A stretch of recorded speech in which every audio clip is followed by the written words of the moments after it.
विहाड़ी में एक ऐसा अंदोहनाक वाकया पेश आया। सगी बेटी ने अपने ही आशना से मिलकर अपने बाप को कत्ल करवा दिया। मकतूल को बहुत लंबे फासले से चेज किया जा रहा था। इसको इस तरह का रंग दिया गया जैसे दौराने राहजनी एक बुजुर्ग शख्स को कत्ल कर दिया गया। सर, ये वाकया जो है ये बड़ा एक ट्रिकी सा मर्डर था। इसकी पूरी तफसील आपसे जानना चाहूँगा सर। एक तो आपने भी सुना होगा कि कत्ल छुपता नहीं है जी। बिल्कुल ऐसे ही है। इनिशियली इसको एक इस तरह का रंग दिया गया जैसे दौराने राहजनी एक बुज़ुर्ग शख्स 60-65 साल उम्र है, अमीर, उनको जो है वो कत्ल कर दिया गया। लेकिन क्राइम सीन से ही जो हमारे तफ्तीशी मौके पे जाते हैं, बहुत सी ऐसी चीज़ें, बहुत से ऐसे शवाहिद मिलते हैं जिससे हमें एक्सपीरियंस की वजह से भी अंदाज़ा होता है कि क्या ये किस किस्म का मर्डर है। उसी से हमें कुछ ऐसी चीज़ों से अंदाज़ा हुआ कि शायद ये वाक़या ऐसा नहीं है जैसे इसको रंग दिया जा रहा है। हमने कुछ CCTV फुटेजेस से जो था वो ये भी असर्टन कर लिया कि मकतूल को बहुत लंबे फासले से चेज़ किया जा रहा था, जो कि आमतौर पे हम राहज़नी की वारदातों में इस तरह नहीं देखते हैं। उसके बाद हमने इस पे जो ह्यूमन इंटेलिजेंस है, जो जिससे मुराद इलाके से ख़बर जोई है, उसके अलावा जो हमारी टेक्निकल इन्वेस्टिगेशन है जिसमें हमारी डिजिटल फोरेंसिक्स शामिल हैं, और उसके अलावा दीगर हमारे पास काफ़ी सारे ज़राए हैं जिनसे हमने उस केस को उस पर काम शुरू किया। और अल्हम्दुलिल्लाह विद इन अ वीक हमने ये केस ट्रेस कर लिया, और जो स्टोरी निकली वो एक तरह से एक बड़ा इंसानी अलमिया सामने आया कि मकतूल की बेटी, उसका किसी से ताल्लुक़ था, गालिबन शादी करना चाहते थे, लेकिन जो मकतूल था वो इस बात पे तैयार नहीं था। तो दोनों की रज़ामंदी से, बाहमी मशवरे से मकतूल को रास्ते से हटाने के लिए कत्ल किया गया। एक तरह से एक बाप के कत्ल में उसकी सगी बेटी इन्वॉल्व निकली।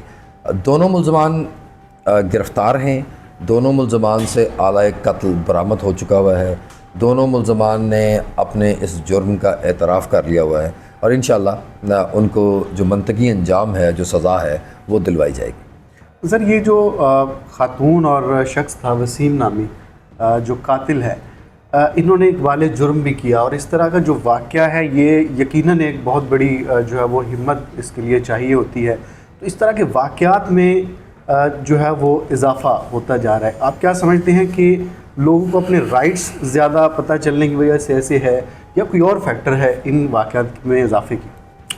बड़ा आपका ट्रिकी क्वेश्चन है।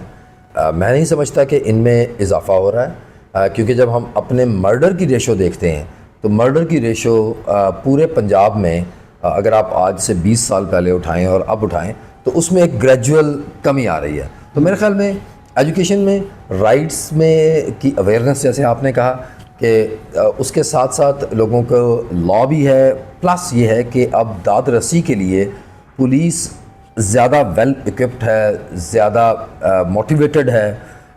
तो मेरे ख्याल में शायद इसमें कमी हो, इजाफा ना हो। Myself Pir Asim Rajab Chishti advocate.